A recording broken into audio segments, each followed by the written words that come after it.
Welcome to episode 539 of Fourth and Jawn. This is Gail Saunders here with Evan Hollywood Hearn, Primo, aka Prime, in the building, and Tim Armstrong. And tonight we're talking about what we all collectively know as a fan base is that the season is over. Period. Okay.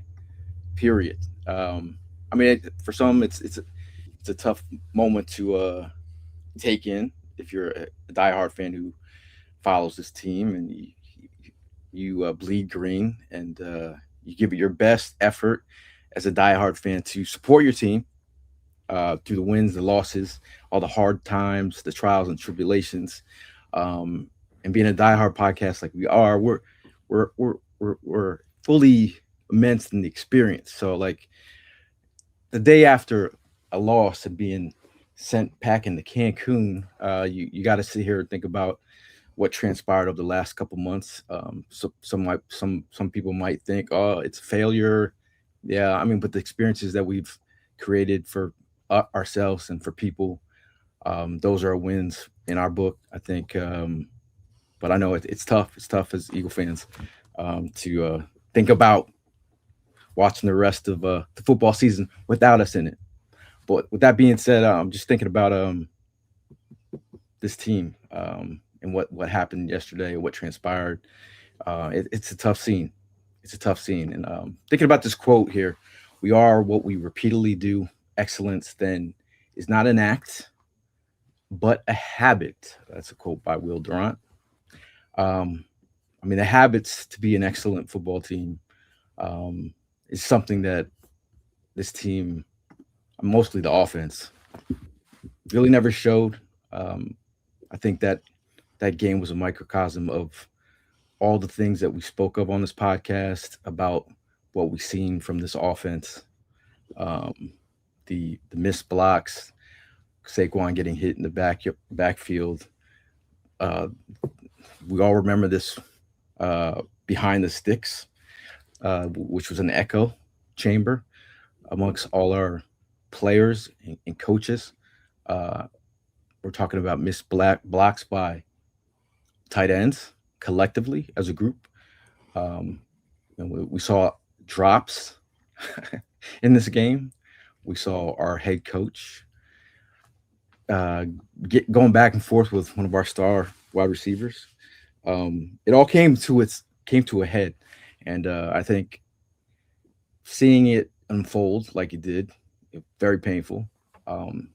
Seeing the way that our I think there's been a lot of fans that have commented on this about, I don't know if the fan base didn't quite buy in, and that's buy in when I say buy tickets, because for a playoff game, it's hard, very hard. Used to be where it's very hard to get a ticket to a playoff game, but for this playoff game specifically, tickets were out there. Tickets were cheap.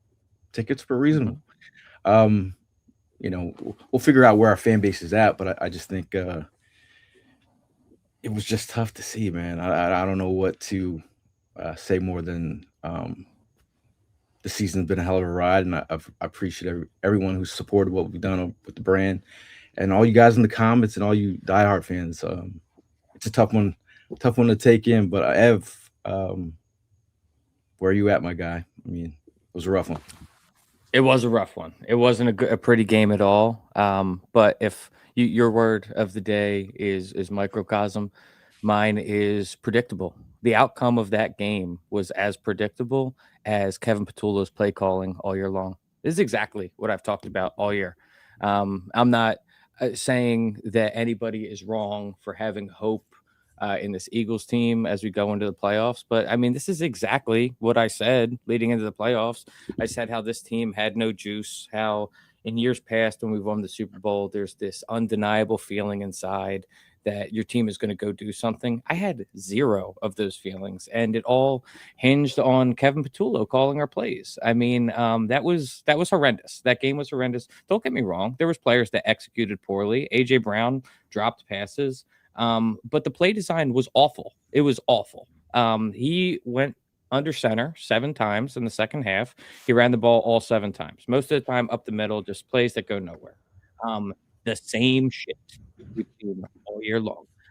In the final drive of the game, we pretty much just ran a combination of 4 verts and some quick slants. Predictable, as it was all season long. So what I feel about this game, if I'm being completely honest with you, just off the rip, of course, when you get into playoffs, there's the thought of maybe my team will be able to turn it on. The record is 0-0. But as I'm sitting here in reality, I knew we weren't winning the Super Bowl this year, so we ripped the Band-Aid off, man. We were going to lose in the playoffs. We were not built to compete in this playoffs with this team. And the one question that I'm sitting here wondering is how the F did Kevin Patullo manage to actually be a worse offensive coordinator than Brian Johnson? Because Brian Johnson didn't have Saquon Barkley. Brian Johnson didn't have all of these different tools and weapons that Kevin Patullo had. Kevin Patullo did. Kevin Patullo's arsenal is one of the best in the league, and he still found a way to make a vanilla fucking game plan. Kevin Patullo is not the only reason we lost this game. Like I said, execution was heavily involved. AJ, I'm not sure if it's a knee-jerk reaction right now or if it's genuinely how I feel, but later, dude. I don't care. I really you bitched and complained all year long about getting your fair share. Every time you did, it wasn't beneficial to the team. And then in the biggest moment of the season, you came up small. And then you want to have a little hissy fit on the sideline about it and not, be involved the rest of the game. Or when you do get involved, you drop the ball.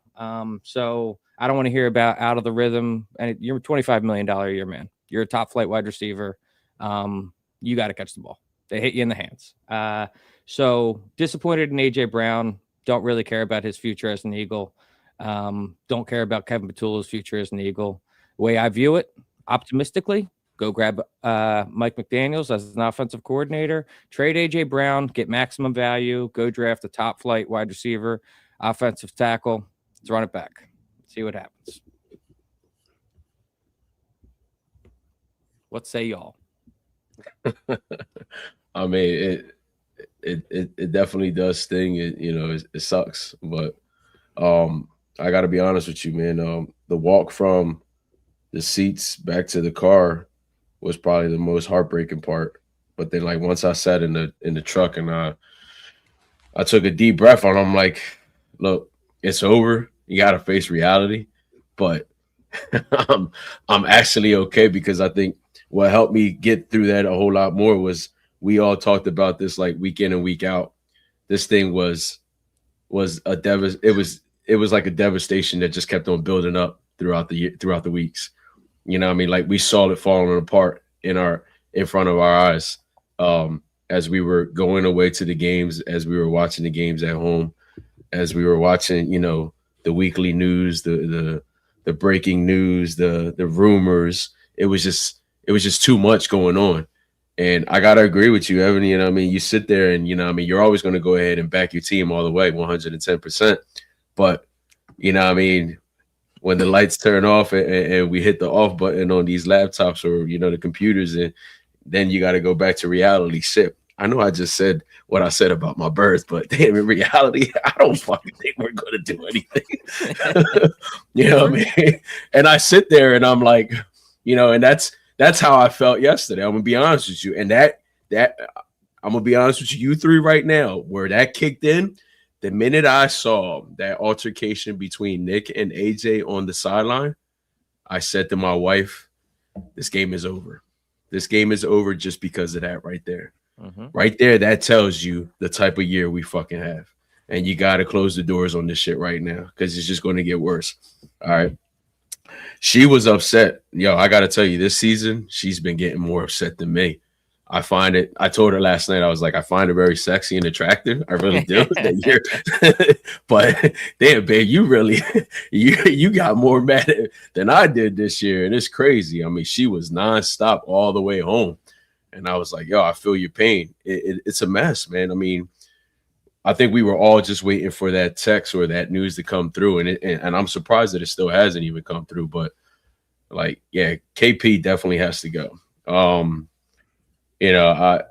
it's there's just no fixing. I mean, there's nothing left with that dude.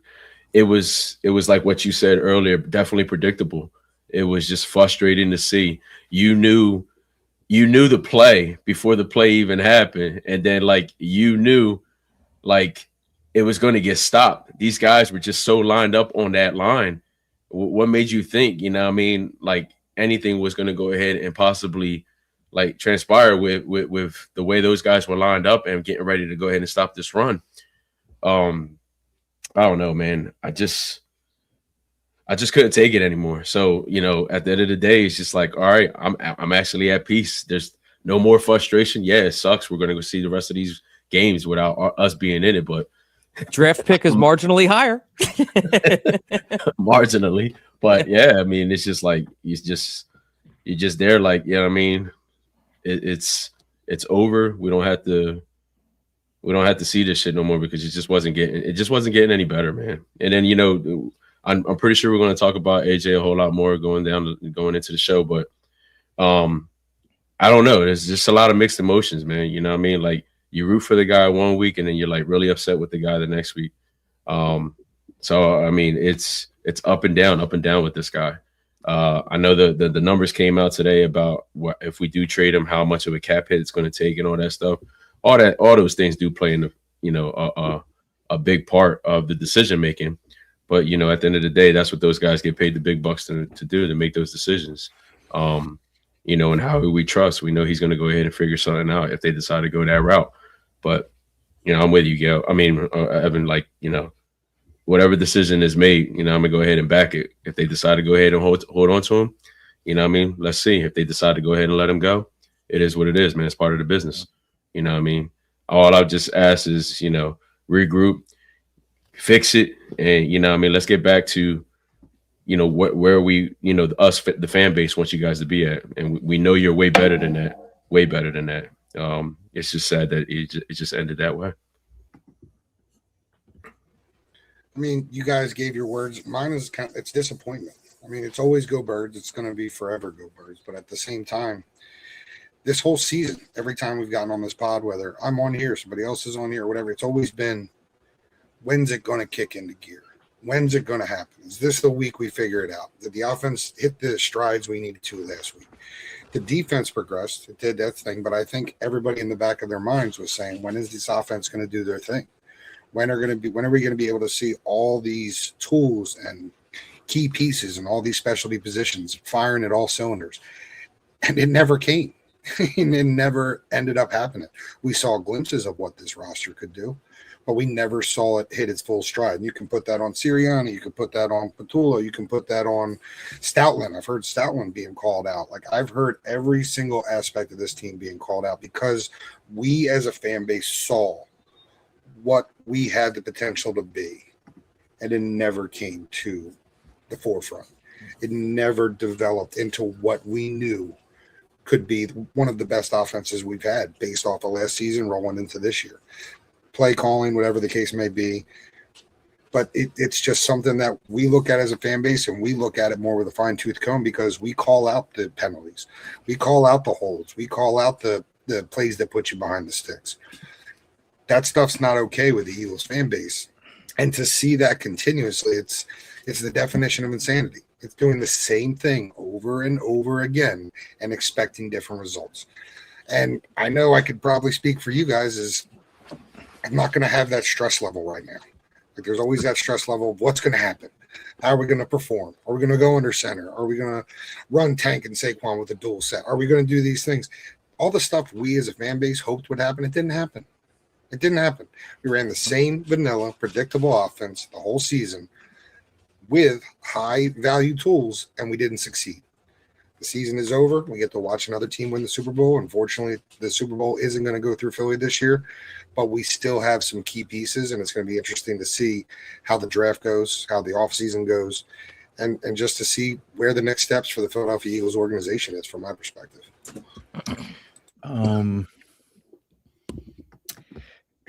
I've heard this from multiple people, and some of you guys just mentioned it in your opening intro. The relief, right? relief. Someone asked me, "How did you sleep last night?" I bet you didn't get any sleep last night. Like a baby. I was like, I had the best sleep that I've had in months. I didn't wake up. I woke up feeling. I don't know if you know me, you know me. But like, I woke up and I cleaned the house. Like my area of the house, I cleaned. I went out, took out the garbage, took out the recycling. I did things I've never done before. After wins, man, it's like the Eagles got to start losing more often, man.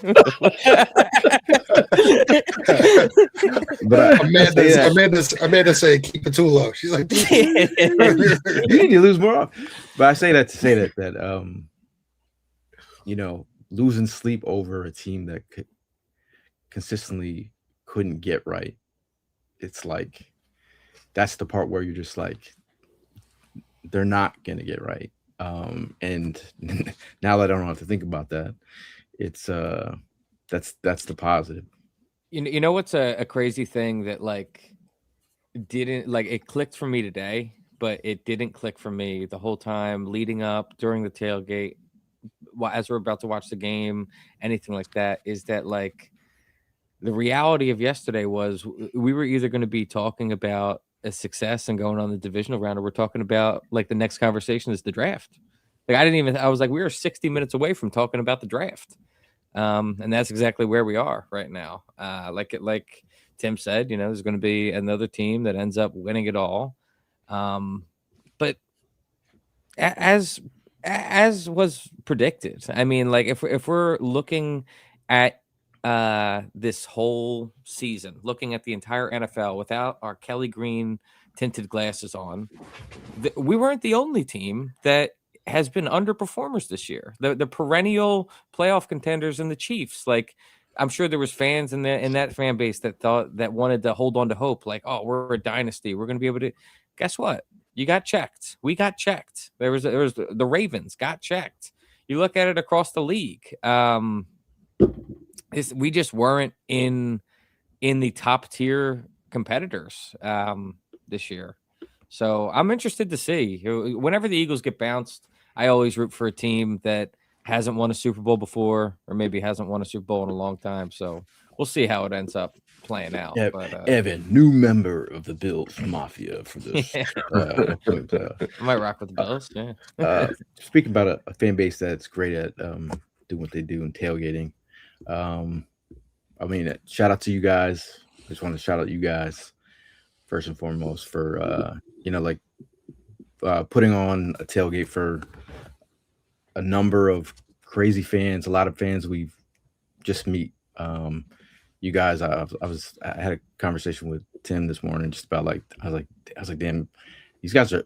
I was like, you guys are us as a collective professional tailgaters. Like just to see everyone work and all the people that help, just put together a great vibe under stressful moments, wind, 40-mile-per-hour winds. You never know. You just put on a party, and you guys do it with ease.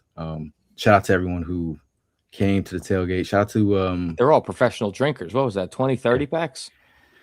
Yeah, maybe on like the wind, bro. And then 19 cases of crooked tea. 30 cases of beer, crooked tea, you know, a bunch of just a little everything. But shout out to the Slays that showed up. And they came to our tailgate. We didn't know they were coming, but they showed up, and once we got a text from them saying that they were coming, that was a cool thing. Shout out to Jonathan Maldonado, who was out there taking photos. If you want to go see some of his photos, he's an excellent photographer. His QR code is right on the left-hand side. It goes right to his Instagram. You could hire him for some photography. But took a great photo of the group with the Slays. Obviously, they were excited to be at the tailgate. I think the mob was excited to be at the tailgate. The Bills weren't excited. Yeah, the Bills not so much. But you know, everybody had a good time seeing Slay at the tailgate. It was a good time in general.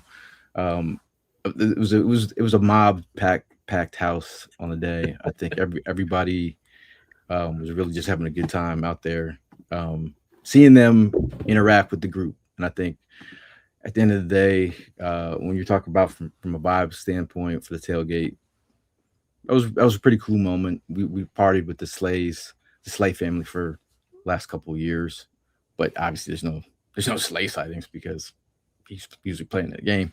But for them to come out and show love, and shout out to Philly Frank for the muscle.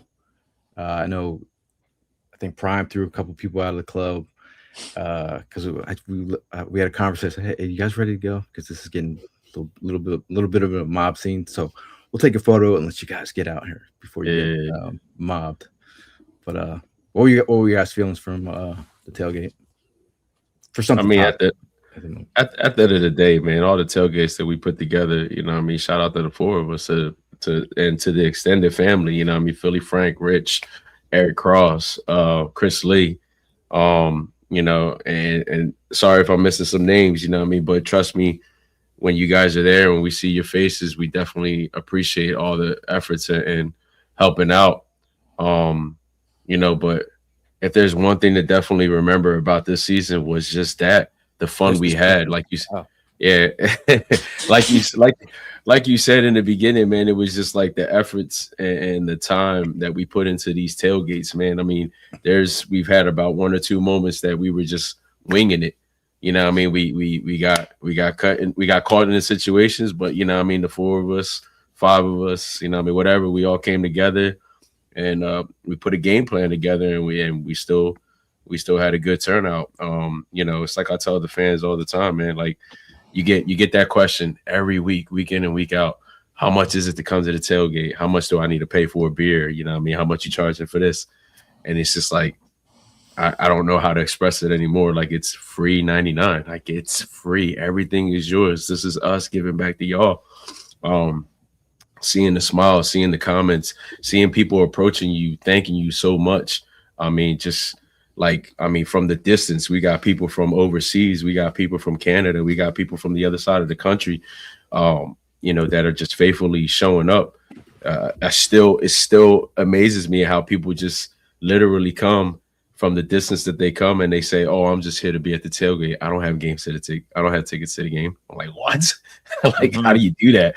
So, I mean, like that you appreciate that, and that just builds the confidence on how much, you know, how much we put together, you know, how much effort we put into making these things happen, man. So, I mean, if there's definitely a positive out of all this, is hell yeah, bro. I mean, this family of ours is just getting bigger and bigger. I mean, I remember just showing up at the tailgate with you guys before I even got involved in all this, and me and this man up here just instantly clicked, and then the rest was just history. Now look, I mean, we just bringing more and more people to the event, and we getting put out there. I mean, the work that we're all putting and contributing is just like, yo, I mean, it's amazing, man. Nah, for real. It's a fun time, man. It's a fun time. It's always good to be out there with everybody. Definitely on nicer weather days than others, but it's incredible how people, you know, even on a rainy day, show up. I hope everybody had their shit kickers on yesterday. I didn't have mine. That wasn't a great move. Showed up with white shoes. Yeah, it's kind of the same. I see. The first thing I noticed when you showed up to tailgate, I was like, I looked down. Oh boy. Really white shoes Johnson over there. Shout out to you, Ashley. Said first time at the tailgate, felt so welcome. It is much appreciated. Shout out to Alex. She says, great guys. Took my son a couple years back from the UK, and my other half too. Made very welcome. Thank you to everyone for making us feel welcome. We'll come back stronger from this. Go Birds. Yeah. I mean, that's the common denominator. A lot of these comments is sleep great. Not gonna lie. I think, like, I mean, now that the mask is off, and you know, we know that the outcome is what the outcome is. What was your guys' actual level of confidence going into that game? I was sitting at a solid 50%. I thought that game was a coin flip, if I was being completely honest with you. I felt probably at about 70, 70% clip. I just really didn't know where the offense stood, if they were going to make those plays. But going Even after with Lane Johnson out, you're sitting there at 75. that knocked it down a little bit before the game. I was like, oh God. I'm like, but regardless, there was plays to be made, and I just rewatched the game like an hour ago, so it's really still fresh. If I look sad, but there is. I'm very one thing I'm very shocked at is the fact that obviously we got penalized because that's what we do, but I know the 49ers came in as one of the least penalized teams in the league, but for them to only have one penalty on the game was pretty shocking. Like I was like, when it came to like some of the ticky-tack calls that you could go either way, but if you look at one of the plays that bothered me was the Jahan Dotson play, and I was like, there shouldn't be an explanation. It just looks like pass interference, and if we had pass interference plays, like one thing I'm gonna ask you guys. I mean, I saw a comment in there about like the if you gave a carpenter the tools, and if the carpenter doesn't know how to use the tools, then it's not a work of art. But like thinking about Kevin Patullo, what Shanahan did with their receivers and their lack of tight ends and Kittle, and you think about what Patullo has in his tool set, in his tool belt, he couldn't get it done with what we had. Where goes the blame in the scheme and what he called? I mean, but then you go back to execution too, and you saw players drop balls who are always open. I mean, where do you go with that? So I think back to when I was sitting in this very seat, pounding the table 2 weeks ago, but after the Buffalo Bills game, and I sat here and I said, where is the creativity in the Eagles offense? They ran a hook and ladder versus us. And in the fourth quarter, when the game was on the line, there they come out with a hook and ladder play. And I'm like, where is something like that in our offense? Something that gets the defense on their heels for the rest of the drive because they don't know what is coming. Didn't see that all year long, man. With the 49ers did it. The 49ers pull out a fucking Philly and throw great play. Like it's plays like that it's you don't need to run trick plays exclusively, but you need to throw them in to keep the defense on their heels. Can you think of one trick play that the Eagles had this year other than maybe some creative stuff with like a shovel pass to Dallas Goedert and end around to Dallas Goedert? Can you think of anything else at all? Nope. So I got one. What? Yeah. The fake tush push to Saquon. That was our most creative. That was our most creative. That's building a ripple off of a play that's existed for 3 years. So like, how creative are we talking here? Like, that is something that we as fans have sat here and like, we should have more ripples off of that play. Listen, I totally understand the aspect of AJ Brown dropping balls, other people not executing. And I think that they're partial to blame too for this game. It's not all on KP, but I went into this game with zero confidence. Well, not zero confidence, with 50% confidence because of KP, not because of AJ Brown. I thought AJ Brown would show up. I knew KP wouldn't. I knew KP would be the same KP I saw all year. So, I mean, if I'm going to be 100% honest, I was higher percentage. I was like 70 or 80, and that's just because the injuries that they were decimated. Like we played a team that was decimated. Kendricks, who's been there, this was his fourth game with the team, and he looked like a Pro Bowl caliber linebacker against us. Like he was all over the place. So props to him. I'm not gonna, you know what I mean? You give flowers where they're due, but at the same time, we were playing against guys who were just trying to make the name for themselves and get on a roster next year, let alone now they're going to the divisional round.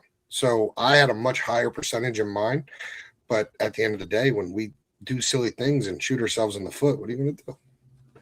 What was it? The 5th, 6th, and 7th linebacker to start the year for the Niners? I think, or was it 6th, 7th, 8th? 6th, 7th, 8th. They brought on the back for our old players. white. Because they're white. Because they're white. Because you're white. Shout out to cousin Kiki. She says, how do you guys feel now about Sirianni's decision not to play the starters for the 2 seed? Honestly, it's obsolete. I mean, that only really would have been a factor for next week if we would have had the game. I still think that they should have played them, but it ended up not being a factor in this game. So, whatever. D-Brave 843 with one of the realest facts in the comments. She says, bring back Becton. Yeah. Okay. That would be huge. The fact of the matter is, like, this Eagles team, if you look at last year's, I mean, I was defending myself to my college teammates in a text thread today.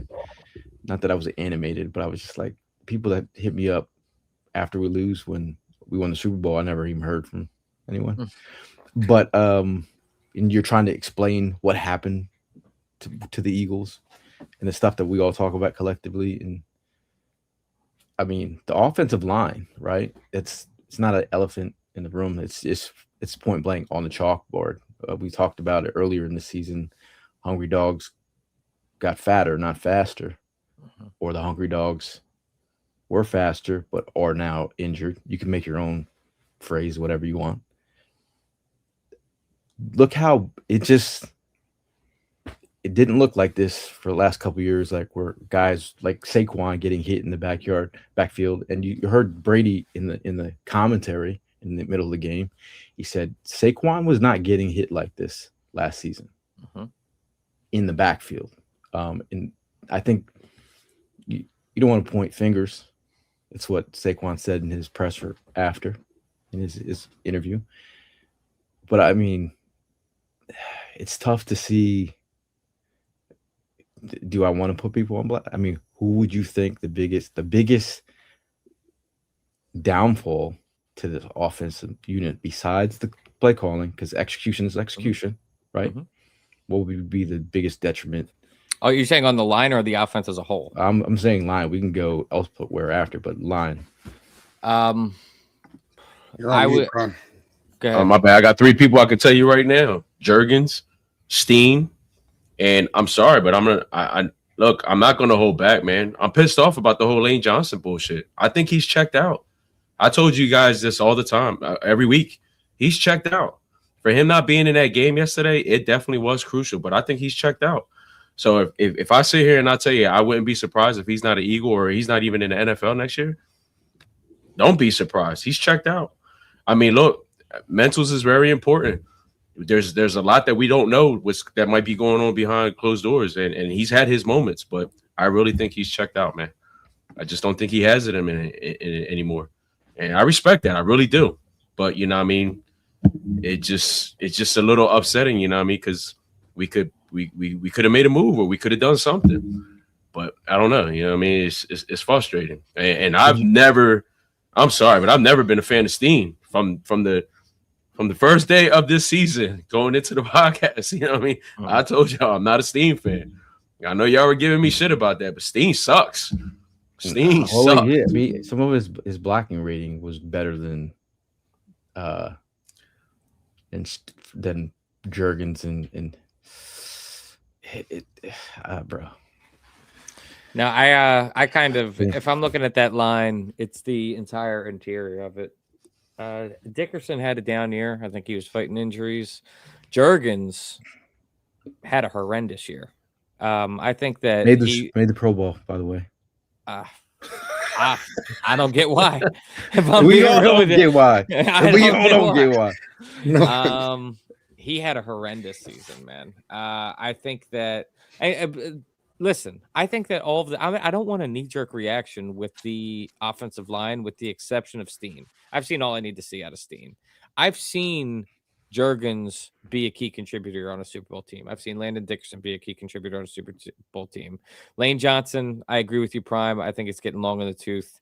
I think that if he wants to come back, you need to draft his replacement in the first or second round. That's inexcusable. You need to have the plan beyond Lane. And if they need to take over for Lane at some point during this next year or day one, that's what happens. But Mailata, I think, like, he had not a tremendous year, but I think that he was the most consistent throughout the year. I think that it's tough when the rest of the line isn't showing up. I think that everybody's game is going to kind of diminish across the board. It was an ugly year for injuries and for this offensive line in general. I think that if I'm not being naive in this whole thing and I'm looking at it objectively, could all of the past years of doing the tush push have finally caught up with us, and this offensive line as a whole wasn't 100% healthy? You are correct. This is something I've been talking about. Well, I mean, one of the big things is before the bye week, I was on here and I flat out said, Juergens and Dickerson, sit your asses down. Like, get healthy before the bye week. I was like, take a break, because we could see they weren't the same. I mean, I watched Dickerson in the Super Bowl last year make one of the best switch pickups ever with the spin move off of Mailata to pick him up in space. That didn't exist this year. He was not sliding. He was not transition. It was not there this season. And to your point, Mailata did play well this year. But when he doesn't have that transition player to feed off of, we see what happens. And then Juergens on an island by himself, not having Becton, because Steen is not the caliber to Becton. We saw Cam Juergens get exposed on a lot of plays that last year. He was either getting helped out by Becton or he was just making the plays himself. But injuries, at the end of the year last year, Juergens' back was a problem. They said they weren't doing surgery. They said they're going to let it heal naturally. Was it week 2? Week 2 is back. They were saying was done. We've get him under the knife right now. Yeah, Gail was lucky enough to talk to somebody. What was the first thing they said about injury? His mom said the back. And again, we love the Juergens family. His mom is freaking awesome. She's really, but like when he had that knee injury, I said, "Oh, where is he at?" And she's like, "Oh, his back." And I'm like, "His back?" I thought it's like, and you just knew. And my thing is, like, I'm not gonna say her like we're piling on Juergens. It just is what it is, and Yeah, it is what it is. Exactly, it is what it is, and you just like. When it comes down to it, when people are asked, the pundits, I mean the non-Eagles watchers, what happened with this team? I mean, all these like the offensive line, they're banged up and injured. We couldn't block. Todd has a good point right there. You know what I mean? Like I thought about I thought about that myself. Like, I'm not a player, but I mean, like, the damn Super Bowl run that we had all last year just took a toll on us as tailgaters. Like, it's a lot.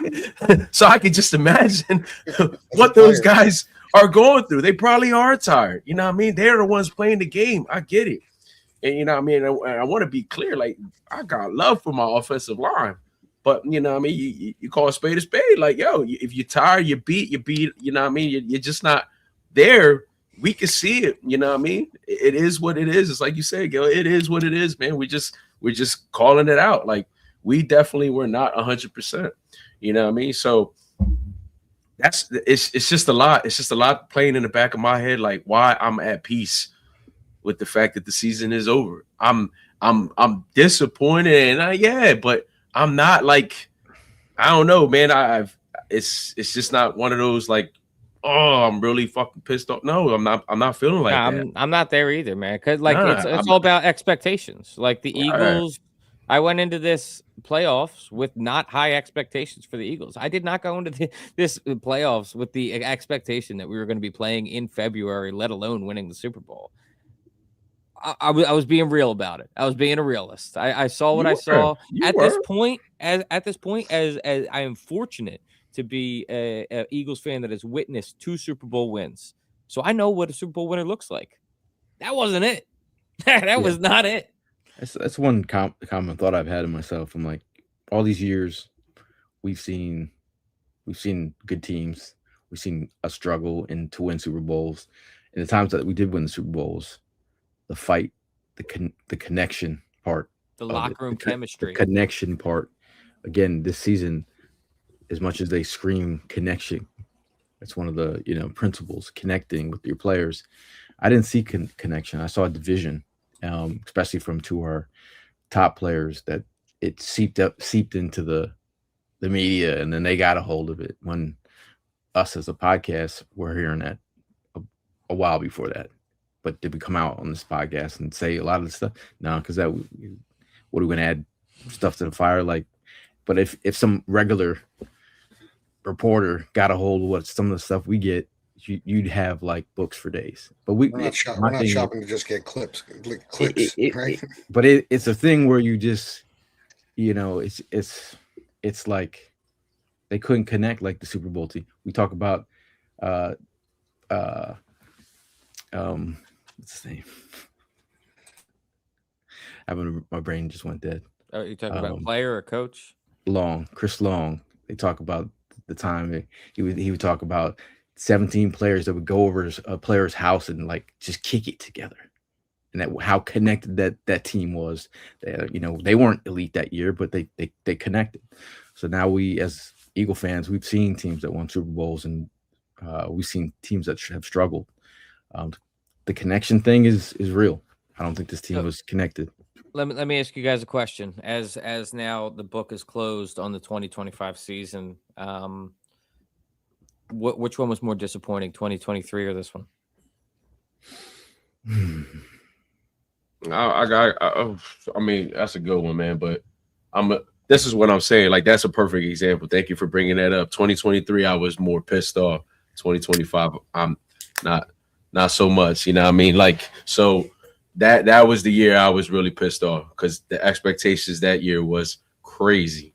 You know what I mean? Yeah, and I know, Brian Johnson, but still, it was just like, I don't know. This one, it's frustrating, but I mean, like, Kevin Patullo already like implemented that feeling in us, like maybe by week 5. It was just like, I don't know, man. I think that 2023 was worse because in 2025 we had the knowledge of 2023. I like in 2023 I sat there and I was like, "There's no way that this team could collapse this way. Like, they'll bounce back." They started out the year like 10-0 or something like that. Mm-hmm. And this year, I was sitting there. I was like, I did watch them collapse 2 years ago. I got to keep that one in the back of my mind. It is possible. So, that may have been the reason why I helped us get through. Like, we can sit here and say we've seen worse.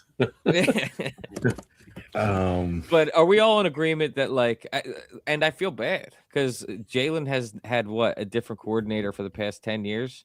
And he's going to get another one. Right? Like, you can't run back on KP. Yeah, another one, exactly. Another one.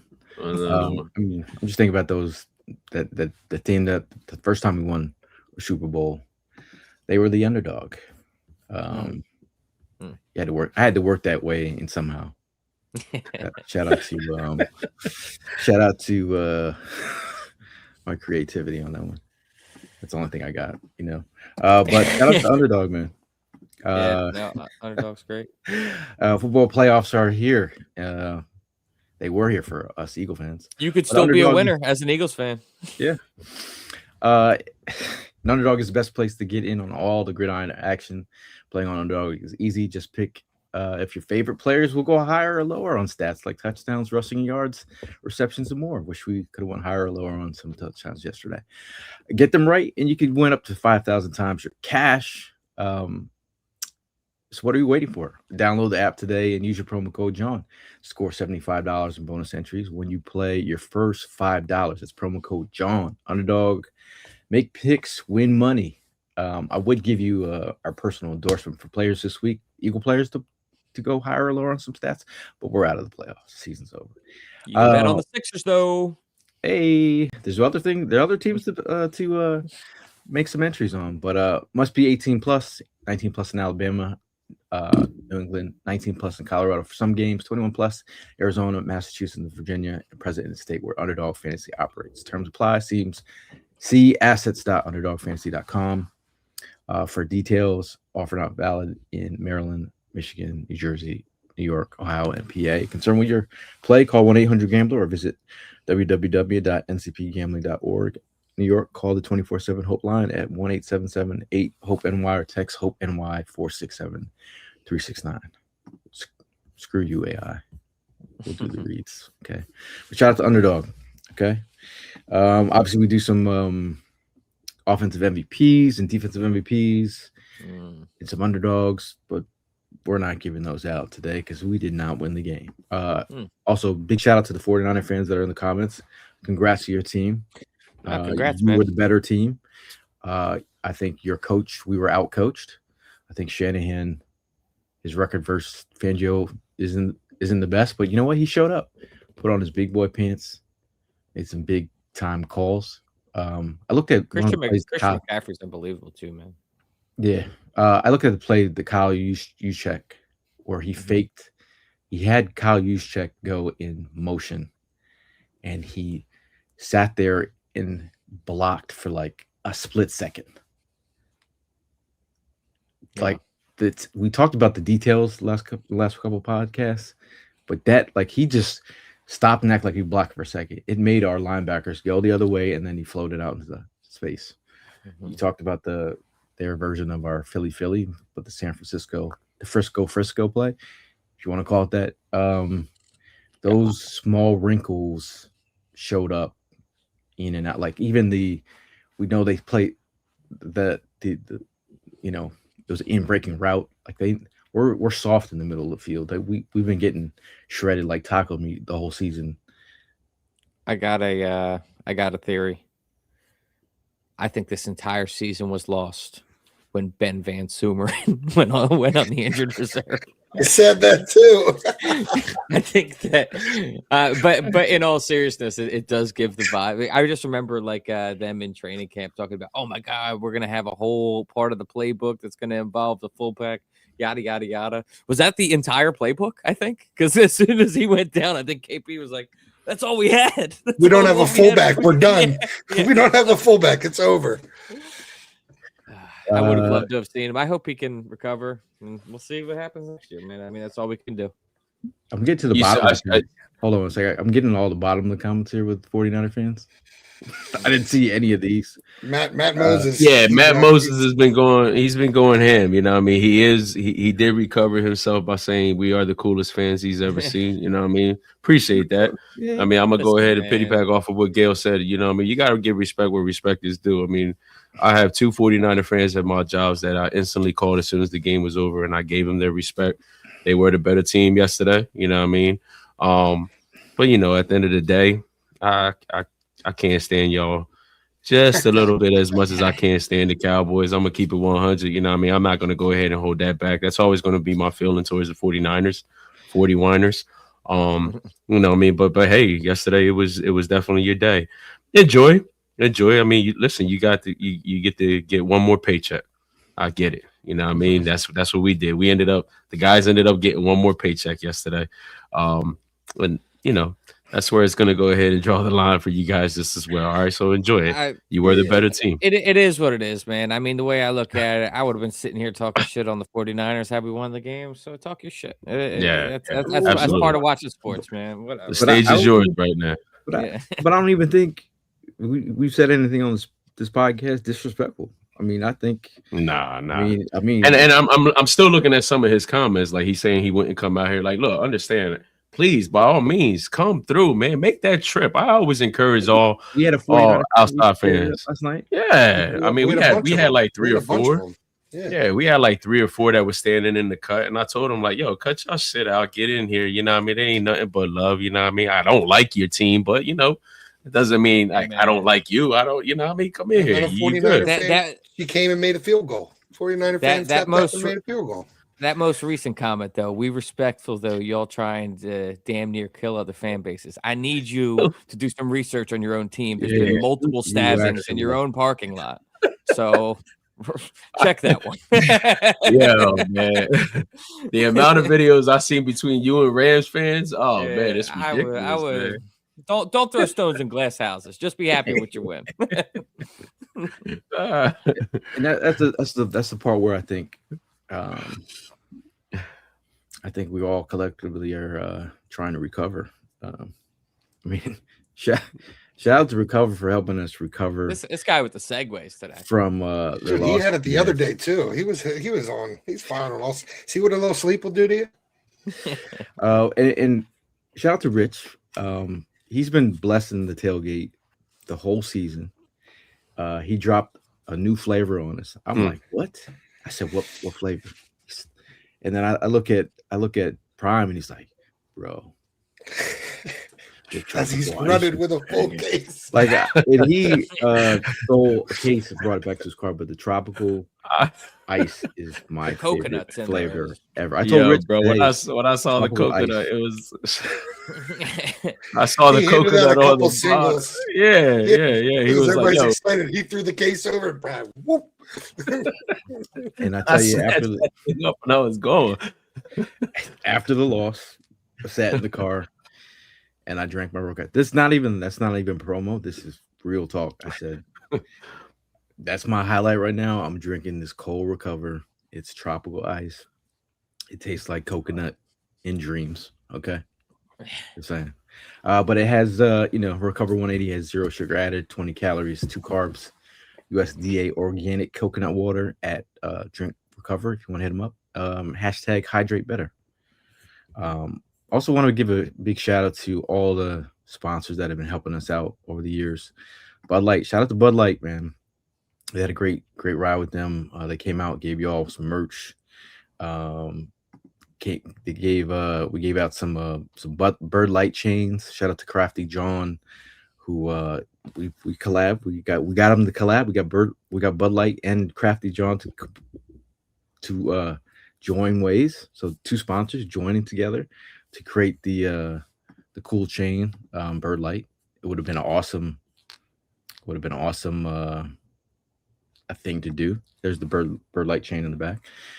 Crafty Jawn also made the chain on Tim's neck. But if you want to hit up Crafty Jawn, make sure you go to craftyjawn.com. Show them some love. If you have a design, even you 40 Whiner fans, if you have a creative logo you want to use because you're in the playoffs, hit up Crafty Jawn. He does great work. Shout out to Prime for getting Eddie in the gang to be an amazing sponsor for the tailgate. Their pizza, like when we lost resident tailgate captain Concha Alcantara Bakery. Shout out to the fam. But I was like, I don't know if we were ever gonna recover. But Eddie and the gang, man, that pizza's banging. Yeah, and shout out to Eddie because he confessed to me like we don't even have the tomato pies on the menu. You guys were the reason why we started doing this, and now they're officially going to go ahead and put it on their menus. Very cool. Very cool. Yeah. Atlanta fans from our tailgates coming over. Where are the tomato pies? Sorry, I don't have any. Shout out to Crooked T and BG and Chris and the guys for. I thought that was a nice little twist. Get back in the office, BG. The menu. Phones are ringing. Shout out to Red Bull for giving the tailgate wings. That was it's been a great ride. Giving us the juice, Sfelli's Pizza, for all your contributions. Shout out to Chris Lee, the Ricotta Cookie King, aka Chris Sweet Treats. MVP of the season, in my opinion.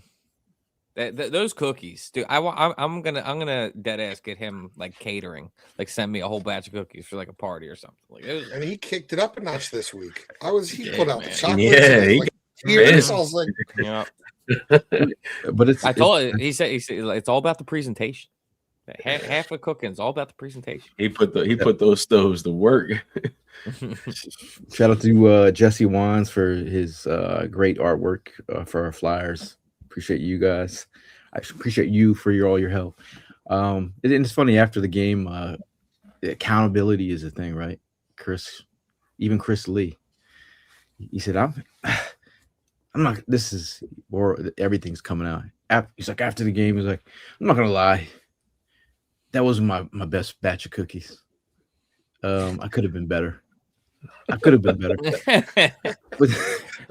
in terms of real talk, AJ Brown, captain, when the mic is in front of your face and they ask you to speak in behalf of the team, they asked Saquon, they asked a lot of players to speak.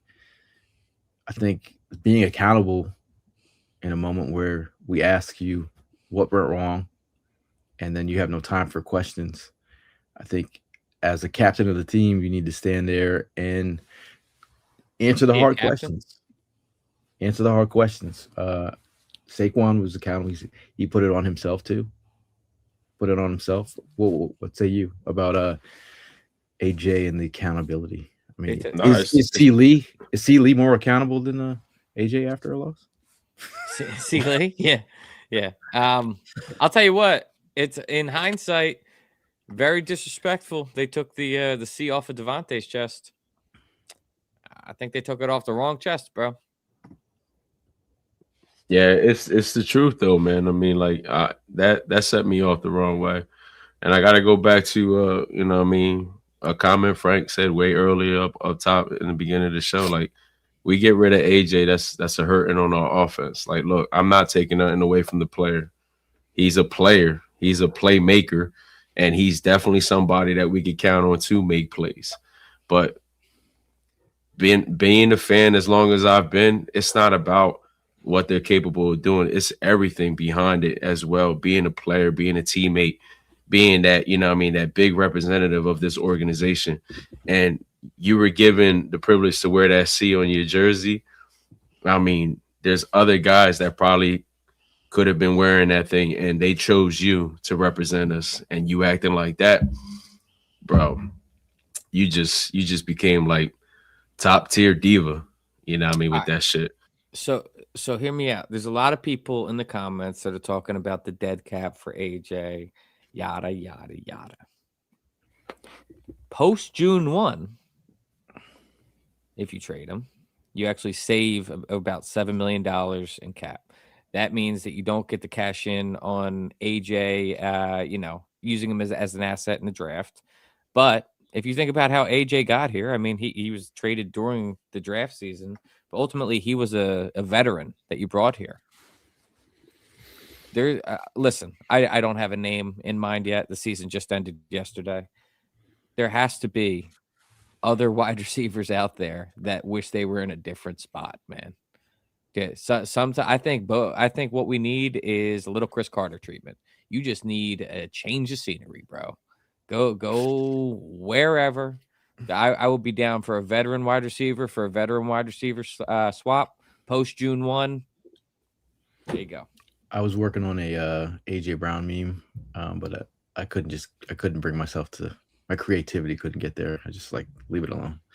It was the check on your teammates, and I was going to say check on your drugs machine. Yeah, it's too soon.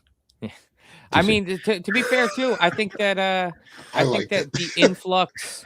I think that there's been a huge influx of top tier talent and wide receiver and tight end that has come through the draft. You can hit in the later rounds, man. Guys like Puka Nacua, what was he, a fifth round? I'm not saying that you have to bank on finding a diamond in the rough there, but I'm saying there are diamonds in the rough to be found in the draft. He was an honorable mention on this. He's the best wide receiver in the league this year. He's a fifth round pick. Yeah, we did bring up Puka Tyreek Hill. Wasn't he also a day 3 guy? Mm-hmm. I think he also did 4. Some things behind the scenes. I'm talking. I'm not saying bring Tyreek Hill in. I'm saying a guy of He's talking about football. Was drafted on. I want to say why he got drafted. Like, you know. Yeah. I mean, we're like 59 minutes into this podcast, and I just want to. I know Primo did a commercial with Jake Elliott. We love what Jake Elliott has brought to the table. No, I'm not here in terms of reliability. It just is what it is. We have to talk about what it is. There's nothing to talk about, bro. I already have it in my mind to show up at the crib, pack his box, box them shits up, throw some tape on. That when he missed that kick, I mean, like say he, and it's not a woulda, coulda, shoulda.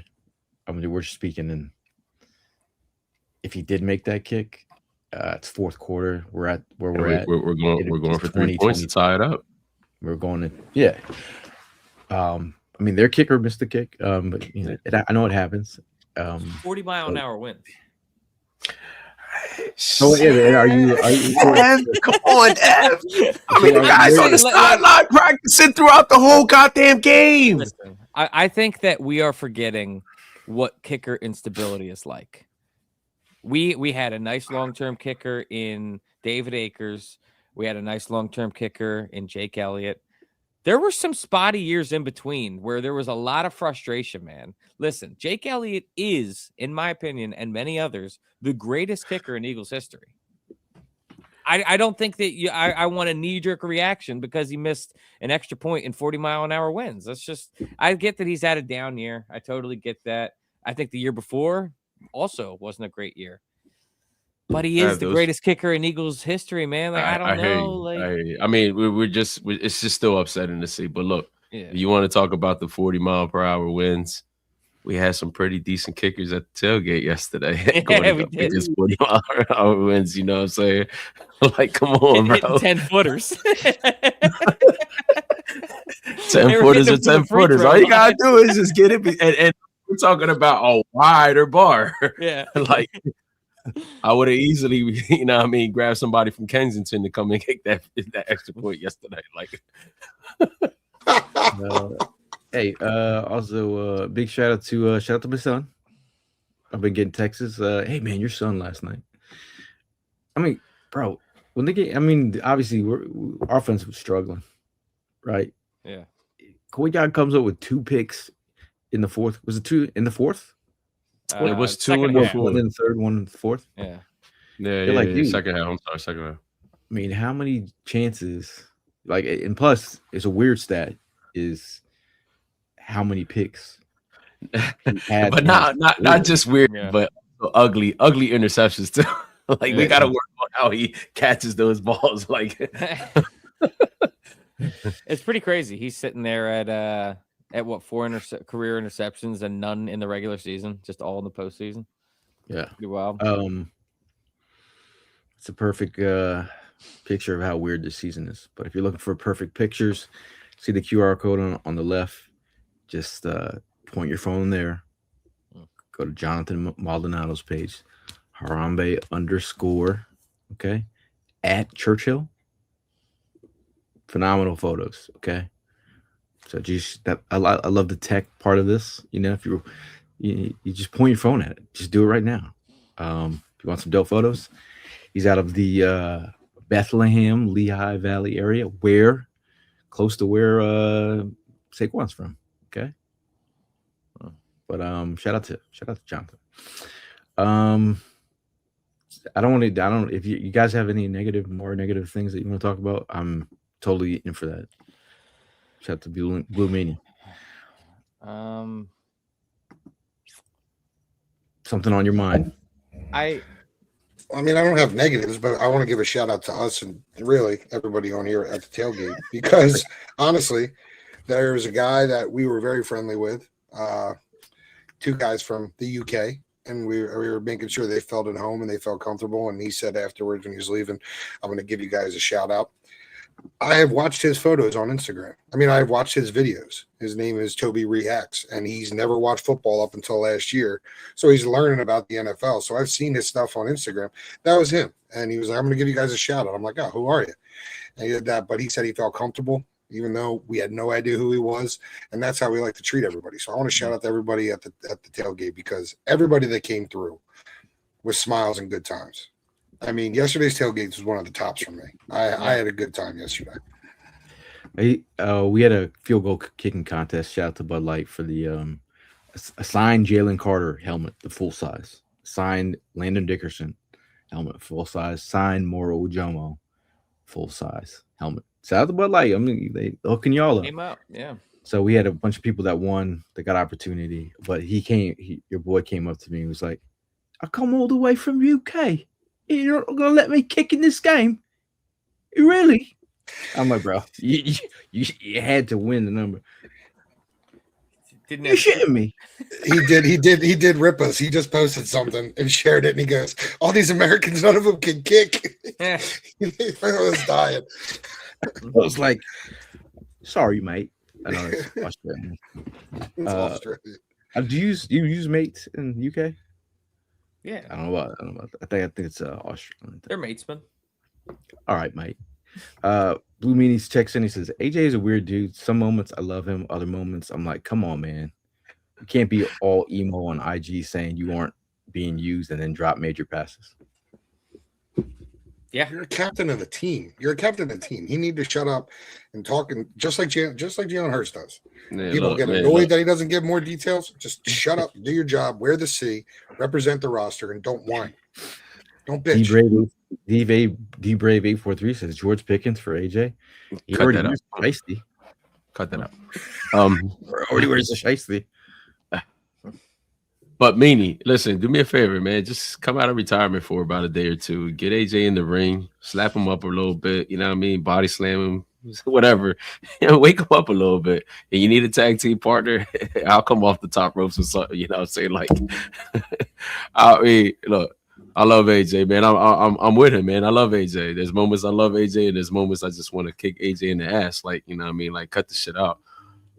Yesterday was definitely one of those moments. You know, the shit that happened between him and Nick, there's two sides of the story, and you could tell, you know what I mean? Like, yeah, I've played the sport. I've had my coach like be upset at me because I haven't hustled off the field, you know what I mean? Because I'm injured and it's not easy just running off the field at full speed. But I don't know. It's just like, let's just cut the shit. It's just been an aggression between these two all season. And I love AJ. He loves me. He knows how I feel about him. I know how I feel about him. Bullshit. Like, stop, man. Like, you know what I mean? Y'all two are just back and forth with the bullshit. It's just ridiculous. And, you know, enough is enough. And so, you know, I stay to what I said in the beginning. You know what I mean? It's the business. And, you know, a decision will be made, and you got to go ahead and deal with whatever decision is eventually going to come out of this. AJ could be an Eagle next year, or AJ could be somewhere else. You know what I mean? It is what it is, man. Wong Dong Tigers. Has anybody watched the TV broadcast? Because it was the worst choice of timing for words by Tom Brady when they were getting in that arcade. He's like, these guys are the best of friends, and they are literally about to destroy each other. And he's like, they're best buds. They love each other. I was like, not right now. They don't. Did you I guys saw him happen running to down see- the. Okay. No, I was just saying, when I saw Sirianni running down the sideline, man, I thought he was about to get in that referee's ass, and then here it's him getting in AJ's ass. Well, Mike Strahan was like almost clutching pearls during the halftime break. He said, I don't like that interaction with one of your star players. I don't get it. I don't get why you would want to get in your player's head in the biggest game of the season and have him feel a certain way. So, I mean, he's a Hall of Famer, and he's got a Hall of Fame opinion. And I do think you don't need to be like in your player's head like that, especially if we know he's team emo. I mean, if he painted his nails black and it was came up. I mean, he's definitely very emo. But this is Philly Frank comes up with a comment that I've secretly thought about in years. I'm like, and not making light of what transpired in that situation. Henry Ruggs was best friends with Smitty. He's working. I don't know if I'm ready for this conversation. Either am I. Leave it to Frank to go ahead and make it a topic. All right, that's what I was laughing when I read his comment. I was like, this is too funny not to. This guy. Eric, a 49 fan, he says we had our third and fourth stringers playing ball, lost to a hospital. Super Bowl losing streak. We talk about you're only as good as your 53, and it doesn't mean the guys who are on the squad. Like it's your depth is everything, and if you can get them to play like y'all did, it's not like if you go watch our preview, it's not like we didn't talk about the all-world players that we already know on your team that were missed. Go watch my Ricky Pearsall interview. Okay, go watch it. Before you liked him, I liked him. Okay, good guy, good kid. Fred Warner, I liked him. I still like him. Great linebacker. Obviously, we know how good he is. It just is what it is. I mean, good job. We praise what y'all did. We hate what y'all did, but we praise that y'all won the game.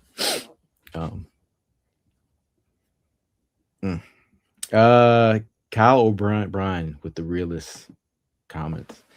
Braden Mann was the offensive MVP this season. He's a free agent as well. That's one worth signing. He had himself a good year. Philly Frank with another comment. Jake Elliott is statistically the worst extra point kicker in NFL playoff history. Wow. By a large margin. He is 31 for 43 on extra points. That's in the crazy. postseason. He's great stat worst. By Frank. That was a pull. He did some homework on that one. 31 for 43 on extra points. Jesus Christ, that is horrendous, man. It's inexcusable. And Jake Elliott, he's the sixth extra point missed in postseason, which ties for most all time. He ties with Roy Gerela, Gerela, if I didn't pronounce it right. But he is sixth extra point missed in the postseason. It's tied for the most in NFL history. Will's asking for a free agent targets episode soon. I mean, the wound is like very fresh. You know, I still haven't completely unloaded my truck yet. So, like, if we could just take a little bit of a breather. my truck has not been unloaded either. It smells like a mixture of cat urine and rum, tailgate tailgate sorrows.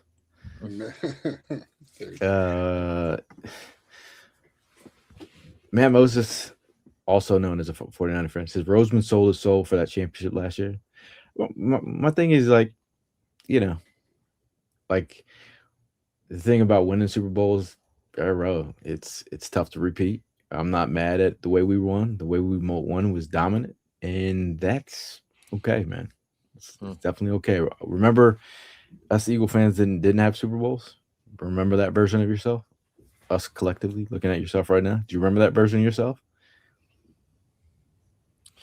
Yeah. We are not the same people anymore. I can tell you that. I know I'm not. Todd's comment asking why your car smells like cat piss. That got me going. Just saying. It's a rough scene out here. There are no bathrooms at the tailgate. So, anyway, say it with your chest. I got one. Got it with your chest. It could be football related. It could be anything. It's football related and it's controversial, but I'm gonna say it with my chest. It is time for a dome. Put a roof on it. Yep. That's what I got to say. We talk about missed extra points. We talk about people selling tickets for playoff games. They didn't want to sit in the cold. Put a dome on. You'll get a Super Bowl. You'll get all the things you want. Put a dome on. Could people be in response to being like Eagle fans are soft now? I don't care.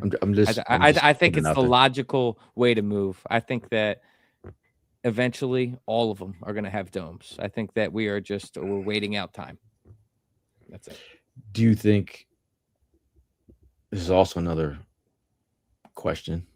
Do you move the stadium somewhere else, or do you start doing this construction? No, keep the stadium complex the way it is. It's hell for parking, but I don't want my stadiums all scattered out. Just keep it all down out of the way at the bottom of the city. Well, I mean, but are you talking about just building a new stadium next to it, or you know, I mean, because definitely no, I'm not for the relocating part. But yeah, I'm not in on the relocating either. Just same shit they did when they tore down the vet and built the land. Yeah, I mean, some of the conversation we were having with certain people yesterday, the whole renovation part is more cost efficient than starting from scratch. So I mean, that's the possibility of them going that route. And they're talking about that one area, that the M and N lot, that they're talking about, maybe throwing the stadium over there. Heather chimes with her, say it with her chest. Here's mine. The only reason Patullo should have had a job today was to turn his gear and clean out his damn desk.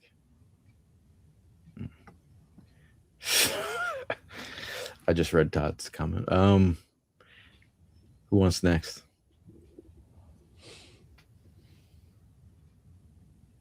Tim, you don't have anything? No, I don't have anything. Oh, come on. No, nope. Yeah. Okay. You sure? Yeah, I'm sure. All right. Prime, you got to say it with your chest.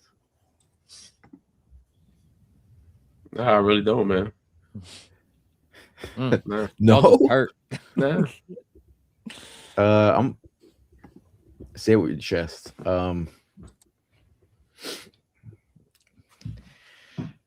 Obviously talk about it being bummed. Yeah, we're bummed that we lost yesterday, but definitely feel a different version of relief that I don't think I've felt this way after a win. Because the thing that we've been talking, it's been like broken record pods in some of the things what we've said since if you want to go check, All season. Some of the things that we've had up there, tale of two halves, the offense. That was something we talked about being a problem with this offense. That's in our back end stuff that I'm reading. The tale of two halves. The Eagles have been a tale of two halves. I'm just feeling a little bit relieved that I don't got to talk about this team anymore. This version of the Eagles, not in the sense of like talking about the Eagles. Like, yeah, obviously we take a break. Yeah, we've been on a run, but I'm tired. I was tired of talking about this version of the Eagles, especially the offense. Not. I wouldn't say defense at all. I've enjoyed Fangio for what he's done this season, and it's like working on a group project in college or high school when you got to do like a 4-person assignment. And there's that one person in the group that didn't do a damn thing. And you got to look at him and know that he got an A, or that he got a good grade just because of y'all. And I think he definitely, Patullo was carried the whole season. Philly Frank with the chimes in with questions. We go into the draft perspective board. Yes. Bud Light said they asked us if we were going to the draft. Maybe we could do a potential tailgate at the draft. A question was asked at the tailgate. First tailgate draft ever. It's got to start somewhere. It's got to start somewhere, right? That could be fun. It's in the state. It's just the wrong part of the state. Grant says, where was the defensive line pressure yesterday? If I'm being real with you, I think that the defensive line pressure, it's been spotty throughout the year. I think that if you look at the amount of our sack leader was 6.5 sacks. I think that they just weren't really getting home as much this year. Yesterday was another example of one of the poor games of getting to the quarterback, but it's kind of hasn't been anything spectacular this year. I think watching Phillips, he almost get there on a couple plays. I think I was hoping that he would get more pressure yesterday. I did go back and watch the play where they scored the touchdown. And I took a screenshot of it from the top part. It felt like Nolan Smith got held on this play. And I saw that play back. So much so that his body swung in the wrong direction. And we're talking about not calling penalties on one play. I thought this particular play was this looks like a hold to me. Yeah. It looked like a hold to you? Yeah, for sure. It looks like a hold to me. And I was like, I watched the back and I was like, and that looks like a blatant hold. That his body moved, right? His body moved him the wrong way. Not that because we're talking about pressures here. Okay. I think Smith would have got a good chance, and I thought that they would move Smith to Trent Williams' side. You know, he's coming off a hamstring, give him a speed rusher to deal with. I thought that was a good call on Fangio's side. I mean, I was really surprised by the lack of stunts. You know what I mean? We hadn't heard a lot about the Niners O-line being dramatically top tier, and we just had them going straight at them. There was no stunt, and the few stunts we did run, Jalen Carter can thank Nolan Smith for that sack. I mean, I'm sorry, not Nolan Smith, Jalen Phillips, because we ran that stunt. He ran right into JC. You know what I mean? Like, it just shows some different looks. So I think that was a big piece because we had so much pressure last season with just pin your ears back, front four, go, that we thought we could just do the same thing. And there was no hiding anything. There was no facade. Heath brings up a question, says, would you want Miami's last coach as our OC? I think Evan answered that. Yes. I've had multiple. Think about how much different this offense looked with an experienced, accomplished coordinator in Kellen Moore and what it looked like this year. That's the difference. I've got that question a lot from a lot of Eagle fans. Like, would you want that situation? I said anything would be better than what we got. They're like, even if he acts all weird and stuff. And I said, I don't care. He could do whatever he wanted. If he looked like this, he would. I sent him back. He's not the he's the head coach. He won't be a head coach. So I sent him. You're back not going to see that much with. You think? I see. He said, someone was like, "Do you think he smokes a lot of weed?" And I sent him back this. He'll connect with the players better. He will. He will. Who wants to come out for a smoke session with the coach? Who wants to break down some film? This podcast will definitely be marked as explicit. Brian says Hunt didn't even produce a single stat last night. Thoughts? Yeah, like I said, I mean, I think the pass rush, everything was lacking last night. I mean, Trent Williams is kind of a stud. He's come back from injury. That's what shocked me the most is coming from that recent hamstring. Was Trent Williams was top notch yesterday. I thought he was going to have a little bit of a loss in his step, maybe a hair, but he came back. He came out firing. Brian says Cliff Kingsbury. I mean, I like where we're at. We take anybody over what we have. Yeah, anyone. Sure. Anything's a step up. Anyone. Here's an idea. Anyone. Don't hire from within. There's an idea. No, here's the other thought. Don't hire a first-time coordinator. Yeah, don't do that. Look at the playbook that you just pulled with Vic Fangio, a veteran guy that's had experience and accomplishments in the league. Do that. Go that route. Will says Scott Loeffler. Yeah, still. I mean, but there's a comment in there like keep it. There's that comment someone put about McNabb said keep KP for the continuity, so Jalen doesn't have no.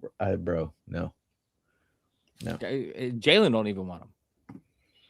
That McNabb said that. Yeah, dude. Did you guys watch the Hard Knocks? Then you wonder why I don't like him. Did you see the face Jalen Hurts made during Hard Knocks? When Patullo was in, he's trying to break it down. I think I paid attention more to facial reactions than I did the Hard Knocks in general. Yeah. Every time KP spoke, and when the camera went to the players, I'm like, there goes another one. There's another one. There's another reaction that I didn't see last week. Like, yes. There was a lot of reactions. Hurts made a face where when he was like, we all got to do better. We got to do this. Hurts was like, he looked at him. I was like, oh boy, that was not a good face for your OC from your starting quarterback. Shout out to Jeff, Eagle fan from Iowa. Okay. Heard Vic and McDaniels didn't get along in Miami. Bam. Oh, Jeff, I just want to let you know I spoke to Recover and I showed them your text, and they were sending that to corporate. They're very excited that you like it all the way in Iowa. Okay. Very nice. Cozy saying with his chest, I would take Brian Johnson over Patullo. Take a solid turd over diarrhea. That's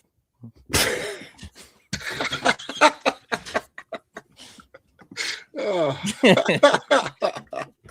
Literally. Put him in the bathroom. Put Ev in the back. Yeah, man. I know. I sound like Bill Willers out here. It's been a tough little ride for us. It's been a roller coaster ride. I think collectively as a fan base, we can take a chill, relax, be with your friends and family. I heard Saquon say, I'm it's time for us to take some time with our families. And I said, yeah, it's time for us to take some time with our families and just.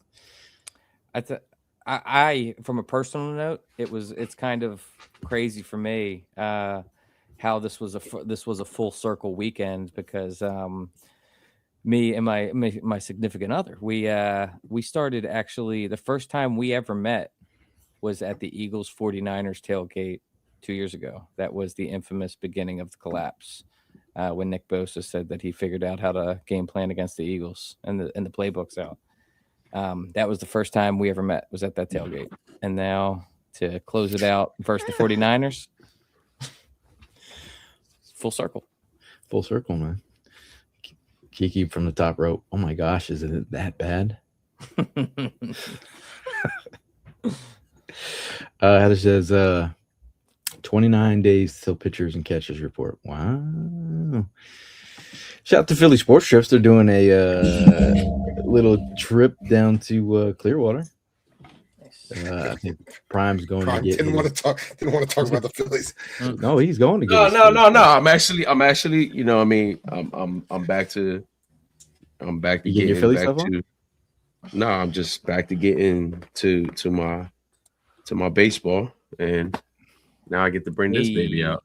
Nice, very nice. Is that You know what I'm saying? Eagles? So is that a Eagles? yes, at the end of the day, it's always going to be Go Birds for me. You know what I mean? So I'll be rocking my boys. Yeah, I get to bring this bad boy out, so I'm ready to get going. Shout out to the Dune Bug. Okay, doing in the building. He says my least favorite time of the year: Eagles lose, and then Eagles fans turn on the Flyers versus Lightning, and they suffer a goal on the first shot. Fun fact: Dooney hates Jello. Found that out yesterday. I threw him a Jello shot, and he said, "No, not a chance. Not doing that." Also, fun fact: Dooney showed up to the tailgate in his custom shoes. And I said, "Dude, what are you doing in the mud with your custom shoes on?" And he gave me this reaction. Okay, but you had a good time. Look at you. You dressed up nice for a Flyers fan. You know, shout out to y'all.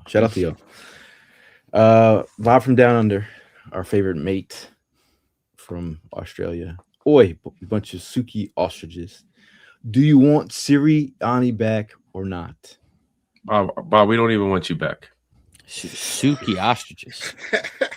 let me just, everybody, I want you to Google the Australian versus emu war. They lost a war to emus. Look that up. It's a real fact.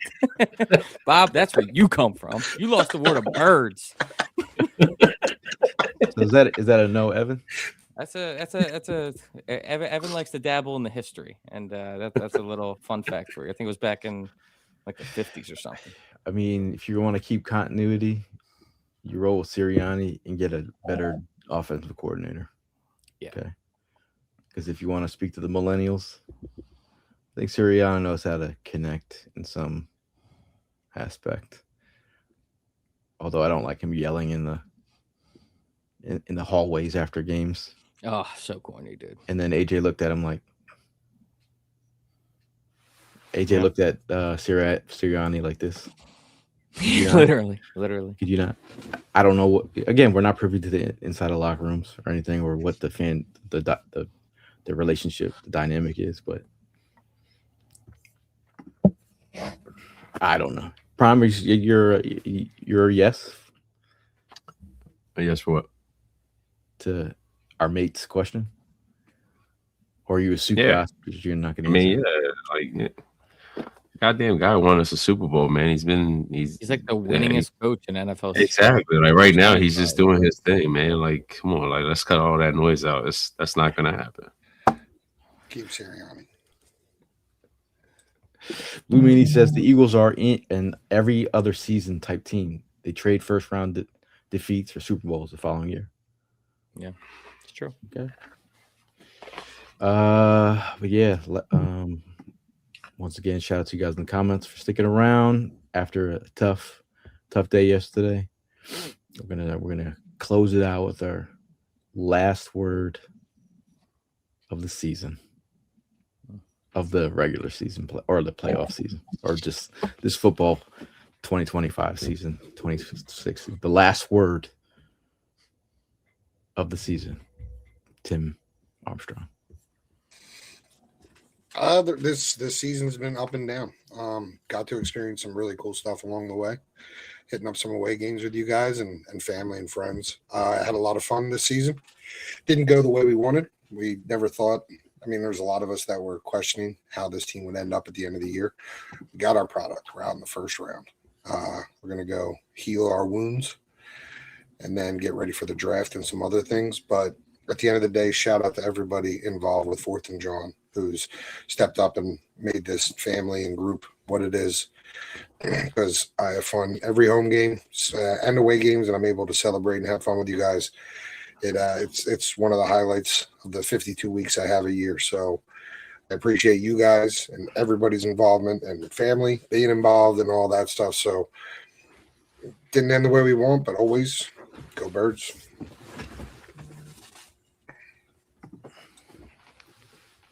Yeah, man. I mean, like I said earlier, man, it was fun. It was a great year, in that perspective. The tailgates, being with you guys, being, and these away trips. I had a blast in Green Bay, had a blast in Minnesota, had a blast in Dallas, had a blast, the Washington trip, all the trips that we took.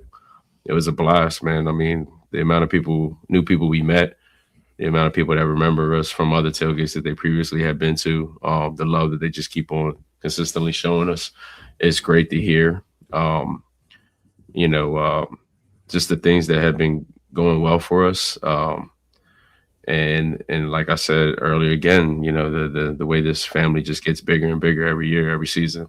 I definitely want to give a shout out to now I could say, our significant others, because Evan's in the group now with a significant other, what I'm saying, and we are grateful for them being the MVPs and dealing with the shit that we be doing every weekend at these tailgates and the times that we spend with each other, when they kind of rather have us at home doing some house chores or something like that. So